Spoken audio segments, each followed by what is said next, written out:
I live in Manchester, and I am also an adjunct professor. I am a published author, and I am a performance and motivational coach, and I am a rural school advocate. Hello and welcome to Obehi podcast. I'm your host, Obehi A14, and I strongly believe that everyone has a story to share. Now let's get started with this episode.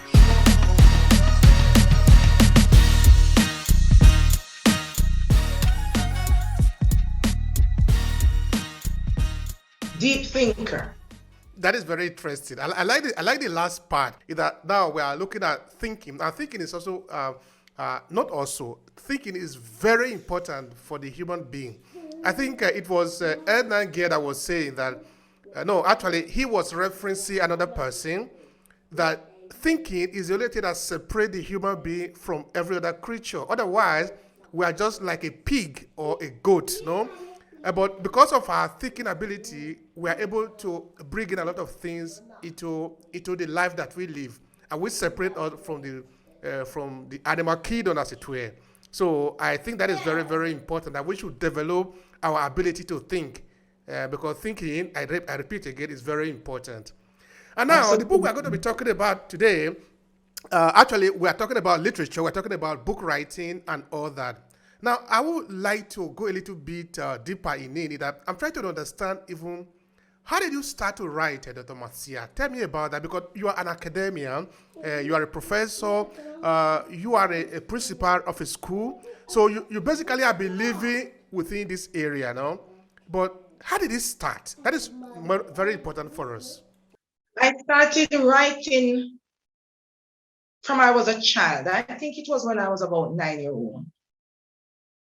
I wrote poetry at that time. I was more concerned with writing poetry. And I did a great job. And I began to recite poetry also at the Jamaica, it's called the JCDC. It is the Performing Arts Corporation that is established to expose children at an early age to do drama and poetry and so on. And I entered several of those competitions, and I won by reciting poetry. And some of the poetry it's poetry that I wrote. And I moved from there much later to write a book that's called This Thing Called Modesty. And I wrote that book, and I have it. I have not even published that book. But every now and again, I read it because it came from because I'm a religious person and I grew up in church all my life. I'm still a member of the church and would not leave it for anything. I wrote from a perspective of intimacy and modesty when I got into that age, when I began thinking about intimacy and so on. And then much later, when I got my job as a teacher, starting at Christian High School, I began to write the short stories and poetry for my students to use. They were not published also, but they are in a book, a nice little book tucked away somewhere, and they are dated, and the themes are there. And then I also got into the predicament where when I became a principal at Cascade Primary, I was very concerned with some of the books that are out there and the fact that they were not truly, in my opinion, my humble opinion, aligned to the curriculum and did not serve the needs of the children in that context. And so I wanted to write a book that was aligned to the curriculum, but was closer to their experience, using things that were in their everyday experience. And I approached a very good friend, and I was able to write Adventures in Language Arts, book 1, book 2, and now book 3. All right. Now, before we get into the adventure story, book 1, book 2, book 3, where we are going to spend most of our time today, I would like you to help us understand the importance of us writing, because this is something I think that is not that we have not explored enough among our demography, among Africans, in that we should be writing a lot about us, about our experience. But we have not really done that enough. So I'm trying to understand what we can do. But of course, in this sense, I'm looking at the African diaspora, the African world, as it were. So tell me about that. First of all, I am of the strong belief that writing is the mirror of our souls, because we write from a place of experience and understanding, our own understanding. But what we find is that when we write from our experience and our personal space of understanding, is that we become the voice for persons who have a similar experience but are more afraid to share it. And so, first of all, writing is the window to our souls. And second, writing allows us to share and other persons to share their experience through our experience. So sometimes when you write, they say, I have the same experience, or that is so close to me. Thank you for sharing. I thought I was the only one. The third thing about writing is that writing, to me, frees your soul and your mind and takes you to a place of acceptance, accepting the reality that exists. Because you live in the reality that you have. And when you share that reality, it opens a place of greater understanding and acceptance on your part of your reality, and acceptance on the other person's part, because they are able to see very clearly from your point of view. They are able to walk in your shoes and sometimes wear the shoes that you're wearing, so that they are able to do a greater work in solving issues and problems that occur. If we look deeply at the details of writing, we find that writing itself is also life.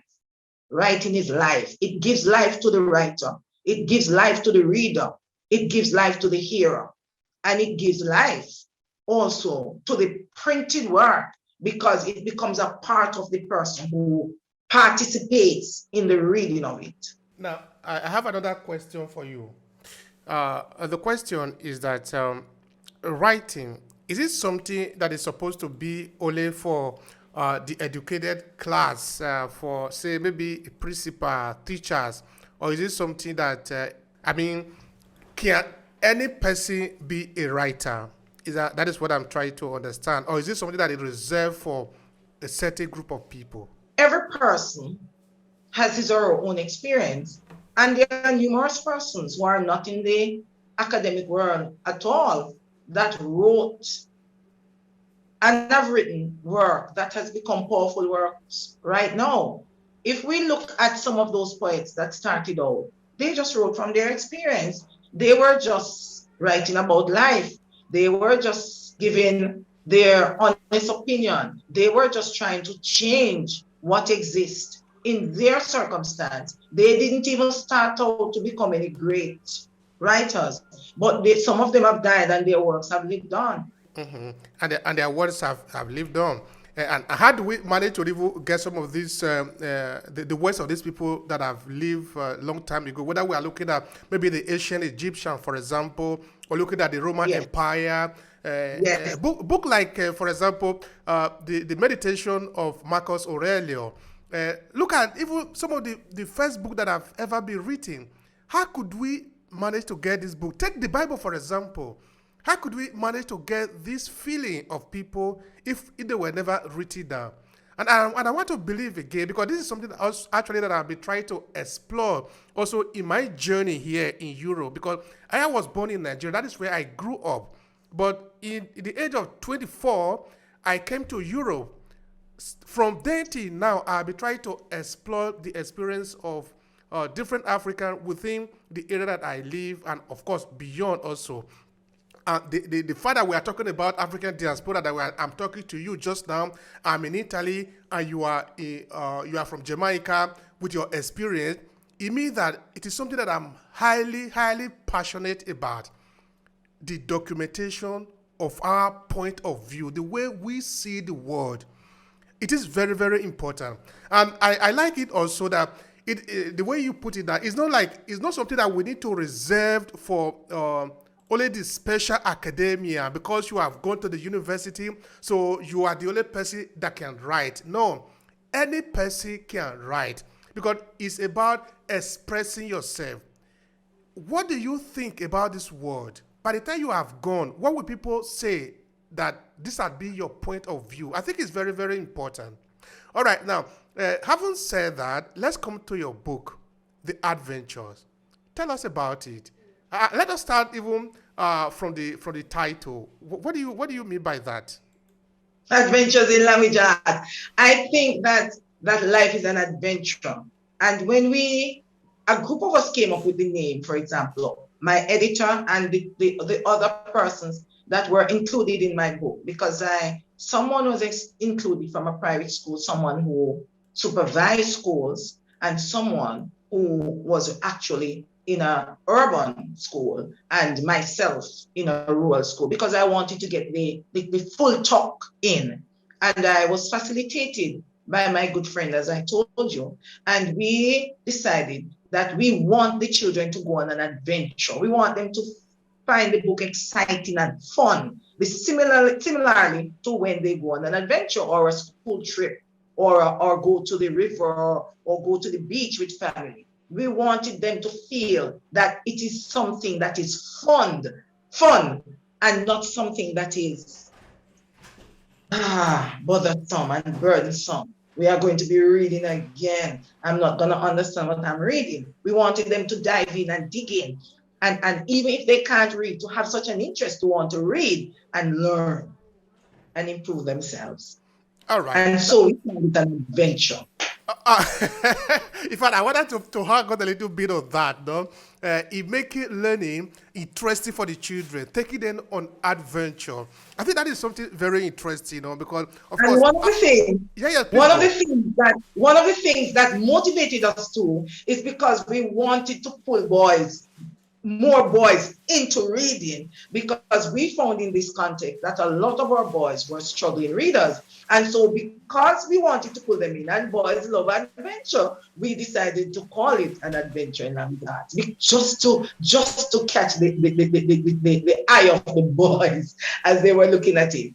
And All then the right. design of the cover was you see children going on an adventure, we see them swinging in the trees and so on. So that, and those are the things that we think boys would love, especially boys in the country. Okay. All right, that is great. Uh, Maybe you might like to spend more seconds there.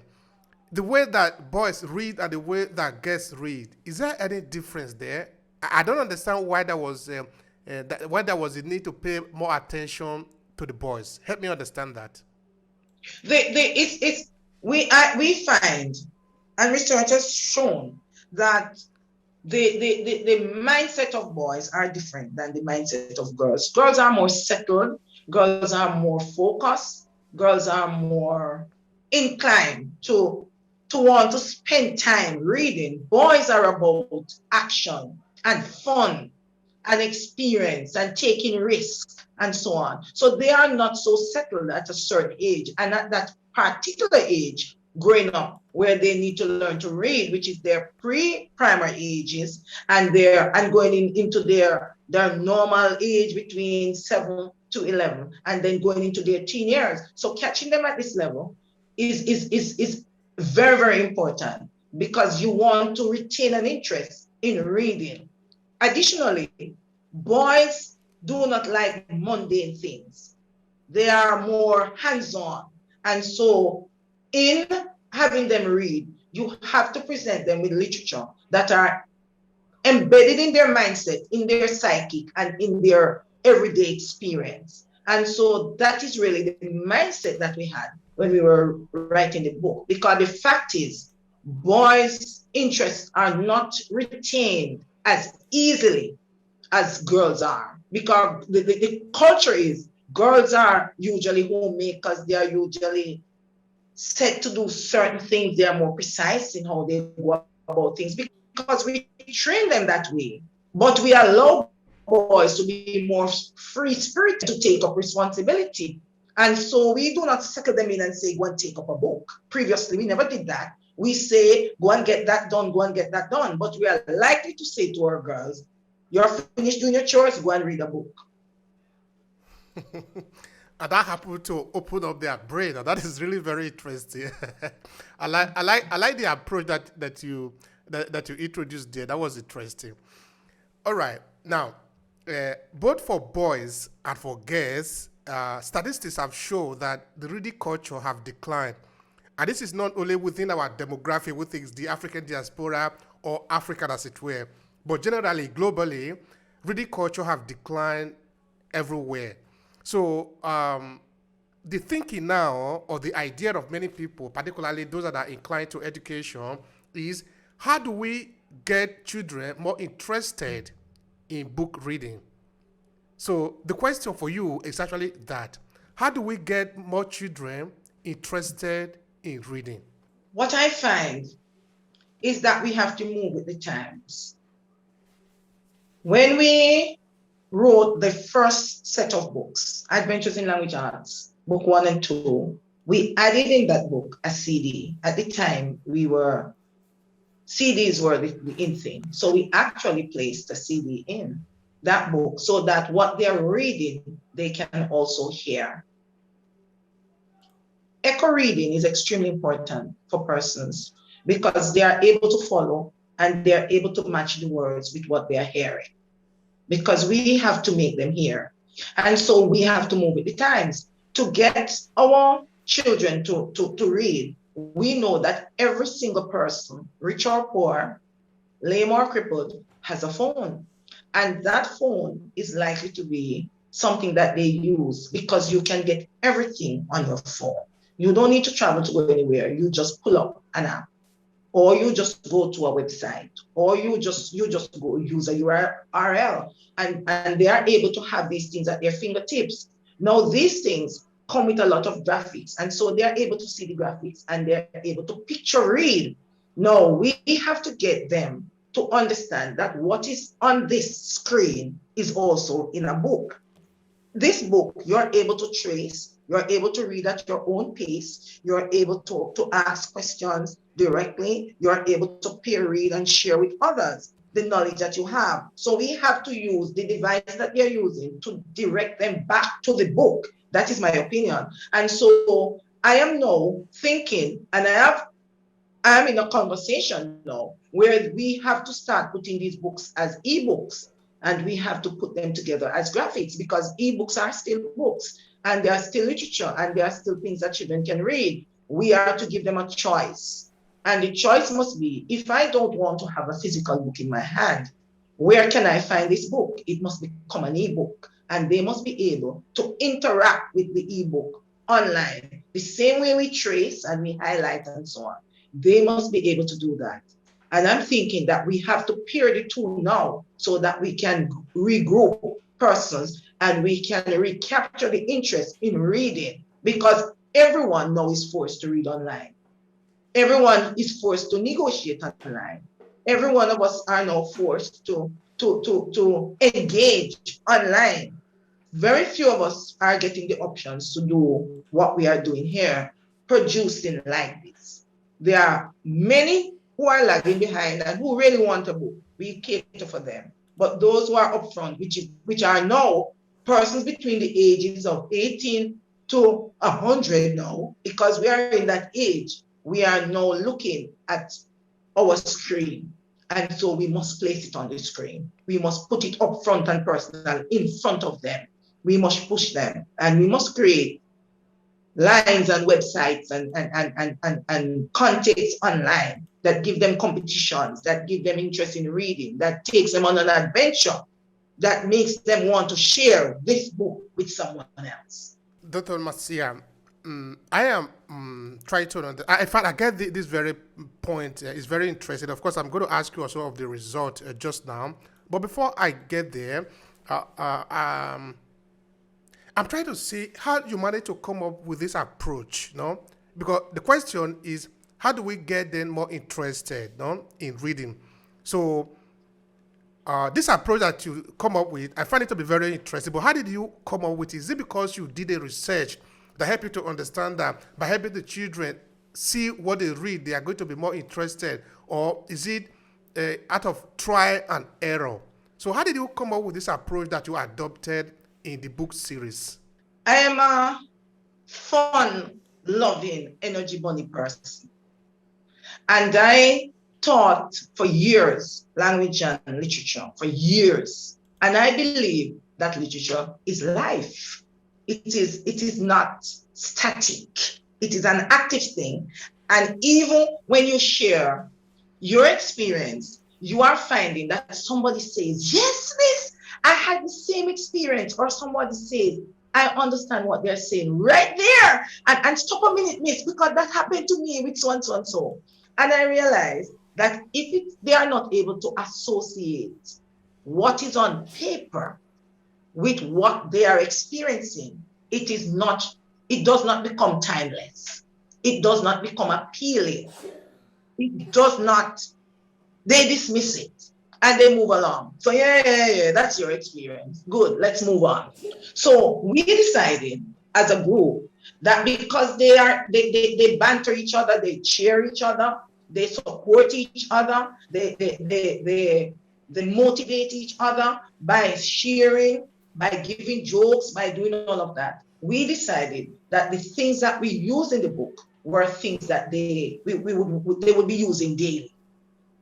So, for example, cheering. They cheer on each other at sports. They cheer on each other when they have done something good. They cheer each other if there is a fight. They are cheering, and their cheers are personal and out there for themselves. As human beings, we cheer on each other too. Good. We give a high five. We do all of those things. And so we decided that we would use a chair based on our experience, based on how we socialize as human beings, and based on how we experience our joys and sorrows together as human beings. And so we decided to do a chair. We also decided that the children are excited on the play field. They go to sports on the play field. They do physical education on the play field. They play cricket. They do all sorts of things. So we decided that we would include another thing that is in their experience, especially small children, girls and boys, and even those in the high school. And so we gave them a play field. We feel that everybody has a voice. And so we wanted to hear their voice, because if your classroom is to be student-centered, then you, the teacher or the presenter, must decrease, and they must be given opportunities to increase. And for them to increase, they must have a voice. And so we decided that we would include in there the author's chair. You must have your own voice. We want to hear what you're saying. You are important, and what you're saying is important, and how you feel is important, and how you experience your context or your environment is important, and what you have to share to improve it is also important. So we did the author's chair. And then we had a word trail, because these persons like to go on hikes. They like to go to the river. They like to ride their bicycles and so on. And so we decided to embed that in their experience by giving them a puzzle or a problem to solve, what we call a word trail.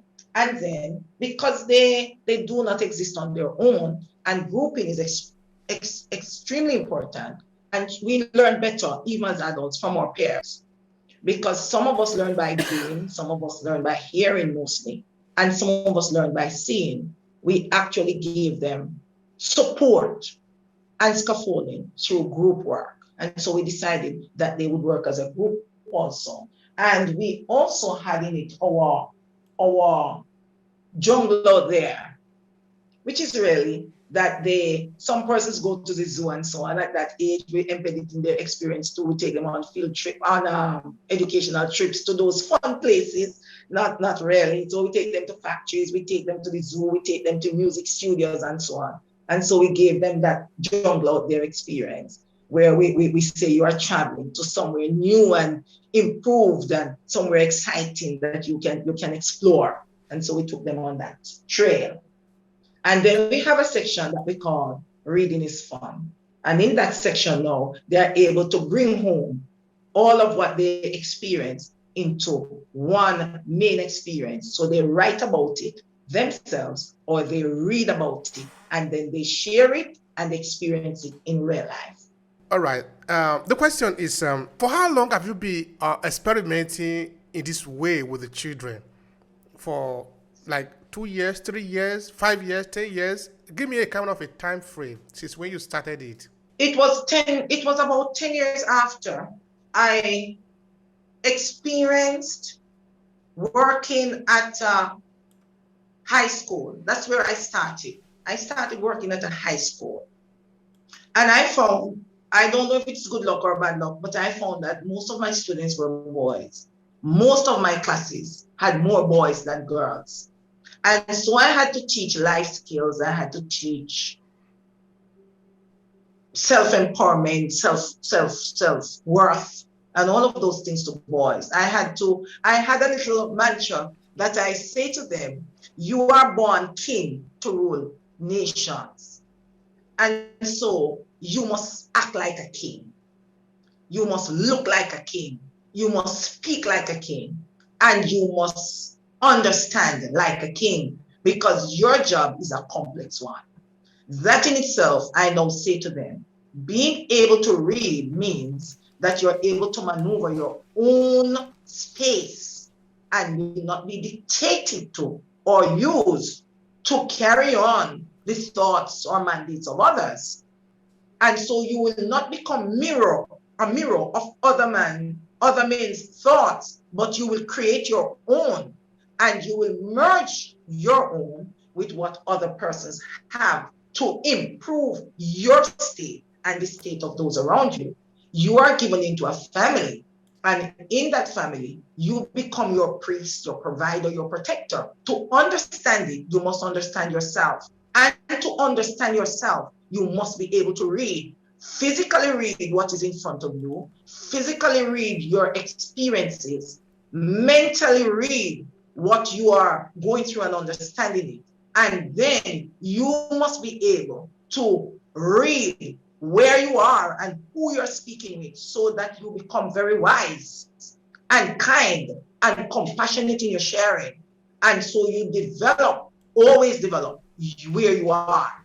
You must never go there and it remains the same because you are able to read. Reading is not just reading a physical book, but being able to observe trusted observations, being able to make trusted observations and act on those observations so that you verbally and non-verbally benefit from your experience. And so after doing that, I found that a lot of my boys are motivated and I meet them daily as adults and they say to me, Miss, your experience, you are very stern. You are very, some of the things that you said to us, we have kept until now. And we want to thank you. And that in itself makes me appreciate the effort that I had made and the reading that I had done to see how I could help these persons, the physical reading of their experiences, of their work, and also the wider reading of understanding them in the context that they are coming from. That has paid off. Then I moved into understanding and reading adults. And I found that adults learn the very same way as children. They want to be affirmed. They have to understand what they're doing. Some of us are still tactile. We are still auditory and visual. Everyone learns in a different way. And it doesn't matter which stage you reach in life. If you're a visual learner, you're a visual learner. Some of us have to see what you're doing to get the work done. Some of us hear and we are fine. We never forget it. And some of us have to always do tactile. And so I find that learning for each person is really the same. And reading, persons who are tactile read and interpret things differently from those who are auditory and from those who are visual. But they all read. And What they take from the reading is how they use what they take. So what they take is what they use. All They right. can't do anything. What they take is what they use. All right. Now you Yes. touched something very important, Dr. Marcia, which is about motivation or motivating the children that are coming to school and preparing them to face a bright future, as it were, no? Which is the role the education have always played. Before, it was simply to educate the people who will become who will become employed in the industry, no? Because the job was available for them. But the world has changed now. Has education also changed, or are we still doing the same thing that we did in the 50s, in the 60s, during the Industrial Revolution, where people have to work, become pensioner, they live on their pension until they die? We know that the economy is no longer configured like that. But has education remained the way it has always been? I want to say, to a very large extent, we are doing the same things. And what do I mean by doing the same things? We are making some assumptions and we are working alongside those assumptions instead of asking the right questions and believing the answers that we are receiving. And so there are some ways that we think children in a particular context learn. There are ways in which we send the message that all learners are important, but some learners are more important than others. And so we have this concept that if you become a doctor or a nurse or a teacher or a lawyer, you are more valuable than a mechanic. But the mechanic fixes your car. If he does the wrong thing, then your car, you will not reach your destination. You might leave this world. And so we look at cooks, for example, as not as important as a doctor. So those concepts, those assumptions still linger and still harm us. But those drivers, those professionals are extremely important. I'm important as a teacher. In fact, I think I'm more important than all of them because I make the doctor, I make the mechanic, I make whichever I teach because what they learn is what they produce. However, we have to understand that the things that drive the economy are skill-based concepts, skill-based mastery. And so money is made in that informal sector. And we are to now pay attention to balancing and making those the mechanic alongside the doctor, putting the farmer alongside the teacher, validating that their efforts, their profession, their skills, their talents, and putting it all in the mix so that we make what we call a very good pudding where we are all achieving together and each one is teaching one, each one benefits the other. So it's a mutually independent affair so that we can improve in every area the worth and the value of everything that is out there that comes together to make a nation, to make a people, to make a community. Because everybody has their place. And we find, I could go back to the Bible thing where we say, every part is important. The ear cannot do what the eye can do, neither can the nose do what the mouth can do. But without each, we might have a difficulty. And the moment we put education in that frame where every child can learn and every child must learn, and as they learn and become a part of our society, we allow them the space to contribute the value that they have that we cannot do without. Yeah. Education is changing in that way and evolving in that way and leaving a lot of us behind. So we have to rethink some of the subjects that we teach in school and some of the skills that we are now teaching. Because to be honest, some of these skills are learned as we go and maneuver our everyday affairs. Children come in more proficient now than they were before, whether they can read or not. Children have their experience have pushed them to survive and to find creative ways to survive that we call entrepreneurship and innovation. And those things must be recognized and they must be represented in education, and we must create a space for that. Thank you for that, and that is exactly where I'm going. That is where it is very important, because you see, the economy is different. Our education, or the way we educate the people, should also be different. It doesn't mean education is not new.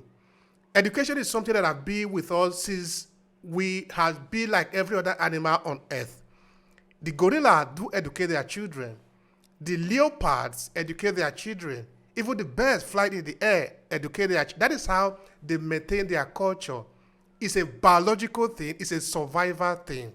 So in the human culture too, education has been part of us. It's what helps us to understand where we are coming from, where we are, and where we are going.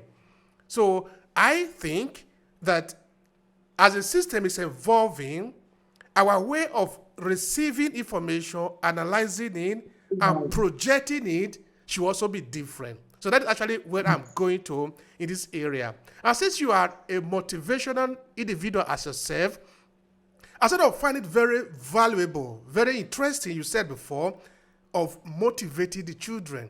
Because education now is not just about going to school to learn how to read and write or memorize hypotheses that have been produced. No, it's about also you becoming a full participant in this society. So if that is the case, are we giving these children the element, the instrument, the critical thinking that they need, so that by the time they go out from school, they should become masters of themselves? By that I mean, they should not be asking, give me job, which is something that is happening in many parts of Africa. Let me use Nigeria as an example. In that we have a lot of graduates that have finished from school. They are graduates, but they are looking for people to give them job. This is because the system is based on the 50s, on the 60s, where the society was configured this way. You finish school, go look for a job. But it's no longer like that in most of the cases. Okay, if you are a medical doctor, you are an engineer, it's still more or less like that. But now, you are going to have to create your own job. It's more like the society is turning a full cycle. Before we become industrialized, you didn't need somebody to give you a job. You grew up as a person, you find job for yourself. Then we got industrialized because we have this big machine, this big economy, where you have to work for somebody to pay you. But that system also is gradually fading out. We are returning to where you, as an individual, you grow up, you produce what you want, of course, in service of the society that you are living in. So the question, very simply, is how can we, the teachers this time, educate children who will become the master, the producer of solution to the problem? Instead of asking, give me job, you should provide the job. How can we make that transition? Well, first of all, we have to let them know that the world is flat. The world is a flat world, and I'm using that metaphorically. So you are able to see more of the world now than previously in the same age that you're talking about. For many reasons, there are many avenues in which you can see the world.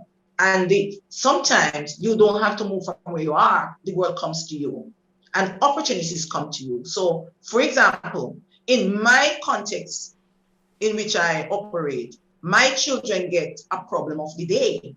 That problem of the day is put on the board. You solve that problem for yourself, and you share the way in which you solve the problem. So there might be many ways to solve the one problem. What is the way that you use, and why do you use that way, is one of the ways that I push my children to look at the world as being flat. You will always have problems. How do I solve my problem? And why do I choose to solve my problem in that way is a start. And they get it from my infant, my preschool going right up.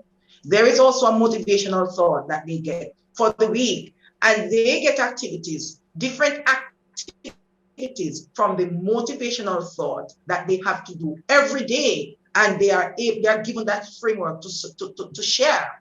Why does it affect you that way? And the time that they're given to share is simply 5 to 10 minutes, because we are teaching them to do a lot in the time that they have. We are teaching them that time is extremely valuable. And so you have to be able to solve your problems and create your own solutions in a very short time. You have to become very mindful of you, of your needs, and how your needs affect others, and how their needs affect you, and how you can coexist and serve your needs while helping others to serve theirs. So we have developed what we call a community of practice. Now, we also have leaders. We have leaders in our schools that we say, okay, we meet them weekly and we say, what are the issues you have as class leaders or school leaders? What are the issues you find as children? What do you think we can do to change that or to solve this problem? And you would be surprised the things that these children come up with. And then we have what we call career day, and we focus them on developing careers, creating things from their experience. Do something that you love to do and create a situation, a context, an environment, and sell those things to us. So we sell your idea, tell us how you think it can improve, and so on. Though we find that although it is few of the students who do what they're doing, it is increasing more and more, where children are saying, I want to do this. I want to open this. I want to be able to make this. I want to do this over here. I want to change this. And so some of them come up with some very innovative idea. I saw a child when we were doing our career and entrepreneurship day, that they came up with some juices. I couldn't believe that they made themselves, and they brought their blenders. And some of the things that they put together that shocked me. They did it online because we had the COVID issue, and they did it online. They described their ingredients, very, very small children, very, very small children. And so we have to embed it into their minds, into their psychic, that you can do something for yourself. And these are some of the ways in which we do it in my context. We do it. And the author's chair is also designed in this book, Adventures in Language Arts Book 3, to do things like those. All right. Thank you so much for that, Dr. Marcia. Now, another thing that I found interesting that I want to ask your view on is about reference and role model. Because in the context that I am, that is very important. I've carried out a research for a couple of years here in where I live in northern Italy, try to explore the experience of the first Africans in this part of Italy, at least for more than 40 years, try to gather their experience with the local people. And of course, that is where this podcast actually came from. That is where it came from, because it was born from the research. Now, I talk with people from all over the world, from different, of course, we are concentrating on the African diaspora. So we're trying to look at their experience wherever you might be found, whether you are in Canada, you are in US, you are in UK, or you are in Germany, or in France, or in Italy. Our experience at the end of the day become unique, become almost about the same in this respect, which is reference.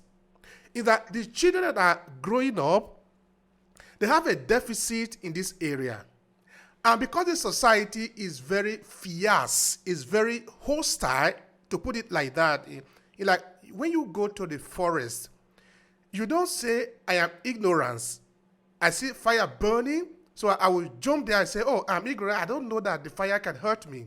You are going to burn to ashes because there is no ignorance. You don't know, you pay with your life. That is how the society also operates. It's like you are walking across the road. A car is coming. You say, okay, I don't know that this car can hurt me. So you walk across it. If it pick you, there is no, you are not going to survive. You will die. So the society is very harsh in this area. By this, I mean the African children that are growing up in the West lacking reference, they are going to suffer, and we can see it, it is evident in many respects. Statistics have showed it. So in the educational sector, people that are trying to impart knowledge into the children that are growing up, how do we deal with this? Because it is also natural, because this is not our part of the world. We came from somewhere, we met a people. We are living among these people, but our experience with them is very short. Because we'll be here for only a few generations. We mean we have not produced really this expert that our children can look upon as reference. So I'm saying that it is it's not the fault of the society we are living in. It's just a part of the normal functioning of the society. But because we want to help our children, our similars, how do we resolve this problem of the lack of reference for the children that are growing up, so that they can have something to look up to in order to build their own character? Help me with that. Reference for me is very important. I have a line that says, may those who come behind us find us faithful. And I say to my leaders, I say to persons that I train, and I say to my teachers, and I put that into the line of my students. And so there are certain cultures that we develop in our own schools, and we call them artifacts. Every system must have an artifact. Every family must have their own artifacts. So referencing for me is that I target my parents. What are the things that you value in your home? And I have training with my parents. What are the artifacts that you want to preserve? Okay, you must teach them to your children. You must tie it around their necks when they get up, when they sit down. And I go right into that Bible text and I say to them, whatever we want our children to become, we must be. And we must start with ourselves. And so that reference point in the home is that I must establish, sit down and look at what my values are and how my values have helped me, what I want to change, and give my children a reference point. That's the first thing. When they come to school, then you have that reference where we ourselves must give them the values and the skills that must carry them forward. And the values and the skills are usually, you must become a critical thinker. You must learn how you solve your own problems. You must speak up against things that make you uncomfortable, and you must say why. You must adopt a role model. And so there are persons in the community that we point them to. Who would you say is the best role model in your community? Why? What are the values that that person has? What are the habits that that person has? How does that person benefit your community? And when they identify these persons, which is an exercise that they do almost every term, they now say, okay, how can I contribute in from my vantage point in my community, using the example of those persons that you have? I also have a Jazz Up Friday Day. What I find is, and I have it for my teachers, and I have it for my class leaders. They wear the color of the favorite color of the person that they admire. And when they do that, they say what are the qualities that match the color that the person says. So the person says, why is this my favorite color?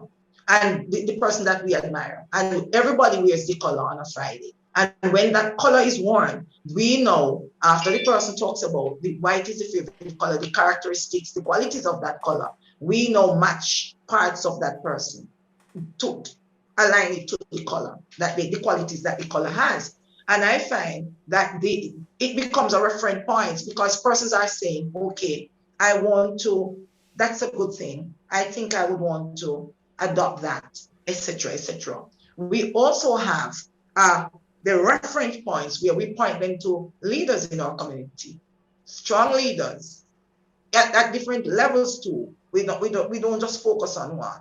We focus on strong leaders. We focus on our heroes, and we look at we focus on persons who are the brain, because I believe that every community has a brain and every community has a heart. So, and I say too, and I ask them to focus on the brain of the community, and I focus on the heart of the community. The brain of the community are those persons who are able to see what is likely to happen and just the problems and issues that will come up and offer solutions. The heart of the community are those persons who get those solutions going and work those solutions, because very often what we find is that those who are able to see the problems are not those who are able to solve them. And so the brain is important and the heart is important. The brain is important, the heart is important. Perfect, perfect.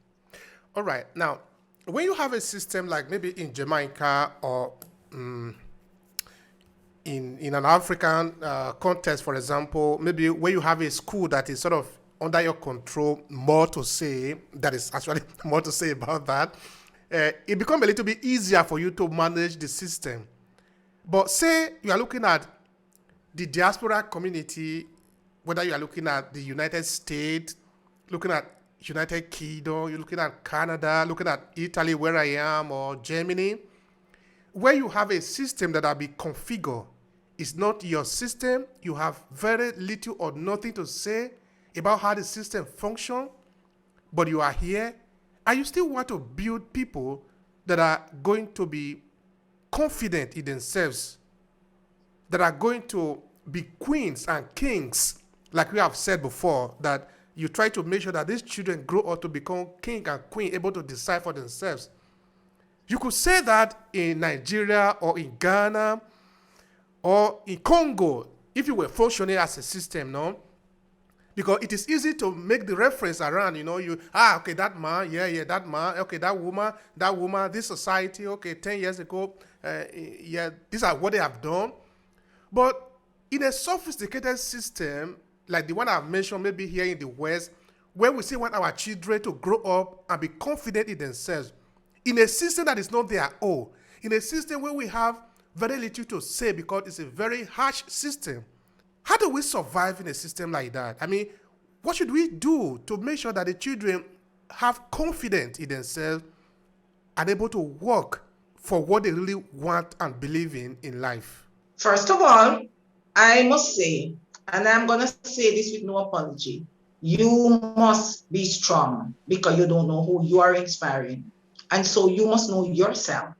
If you're going to participate in an environment where you are mandated to inspire, because we are mandated by the fact that we are alive and that we are a part of a society and that we exist and move and breathe every day. God gives us life every day. What is the purpose of that life? That purpose is to become servants. We must serve persons. And so in giving service, I must know, first of all, understand my service. What is my purpose?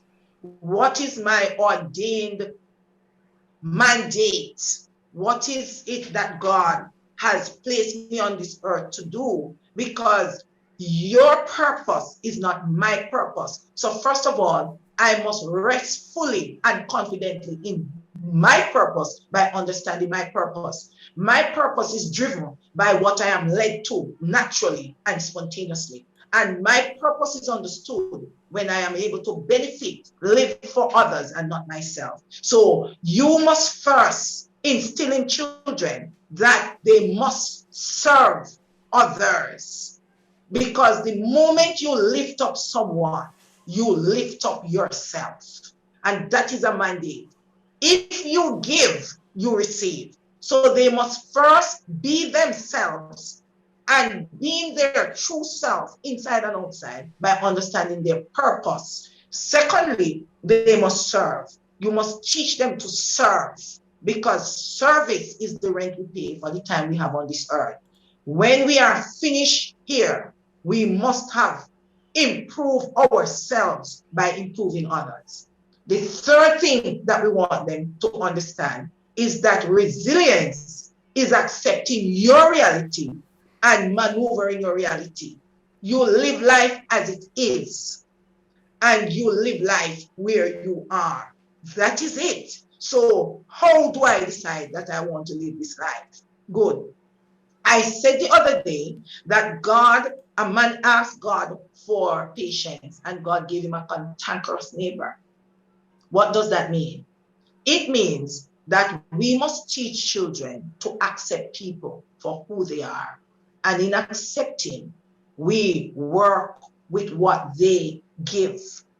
And in working with what they give, we are able to cement ourselves and rest ourselves on the lofters of where we will be going, because our experiences teach us wisdom. So they must not reject where they are. They are to grow where they are planted until they can be transplanted, because growing means that you are moving up and out.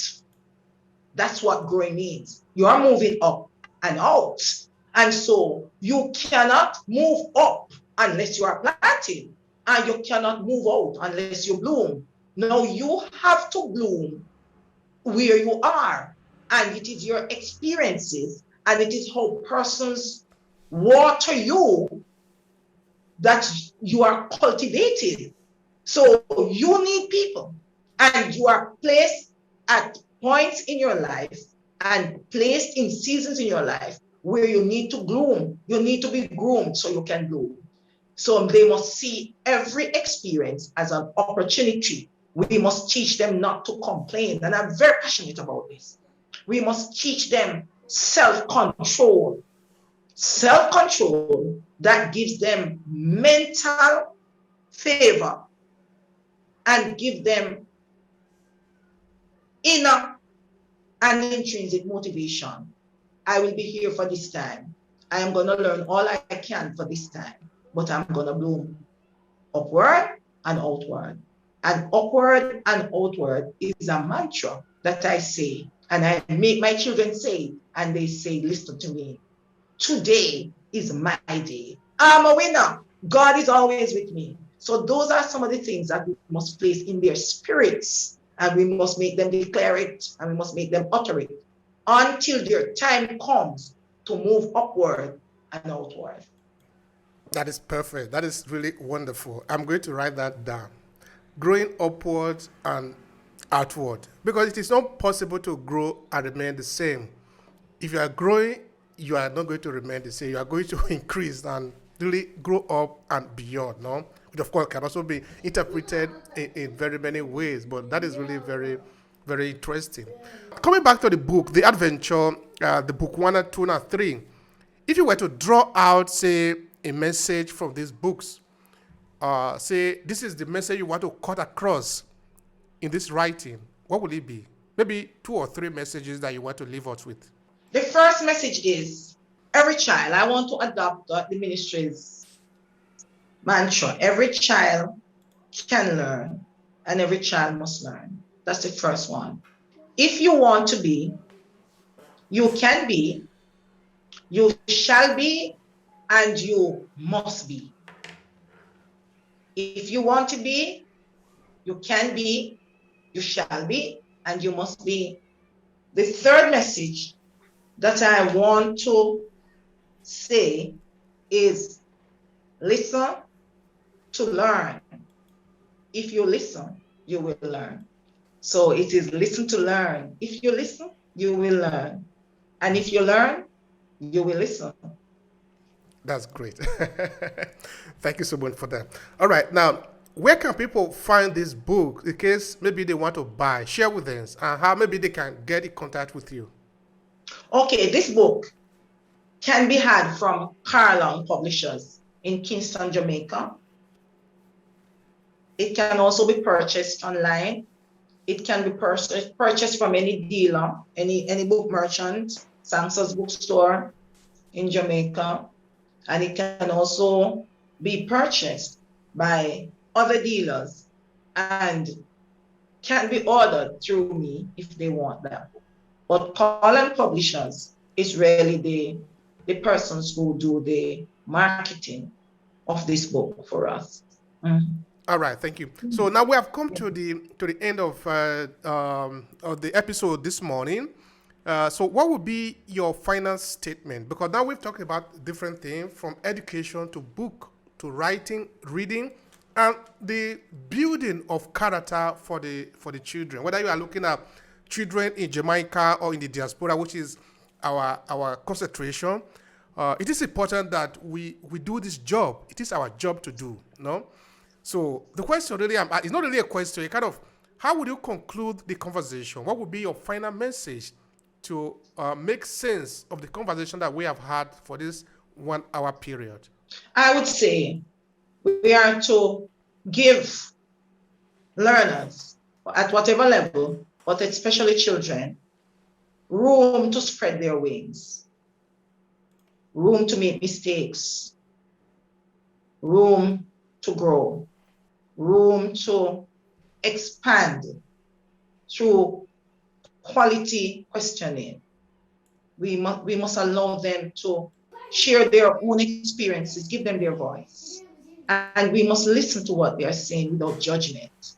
And we must make efforts to truly meet their needs.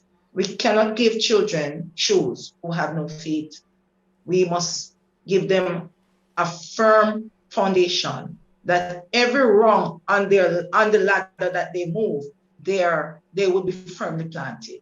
Thank you so much, Dr. Marcia. It has been a pleasure on my part. I really do appreciate the time that you spent here and the conversation, the sharing, actually, that we did here. I'm so happy and I appreciate it so much because there is really no second choice to it.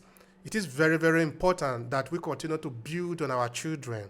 They are the hope and they are the only reason, of course, why we are going to have a posterity. So it is very important that we pay attention to them. So I really want to thank you for the good work that you are doing. Thank you so much for having me too. It was a pleasure sharing. Okay, thank you very much. If you enjoyed this podcast, make sure you subscribe so you never miss any of our future episodes. Rate and review Obehi podcast and share with your friends who might need it. I remain Obehi Ewanfo. Thank you so much for listening and talk to you in the next episode.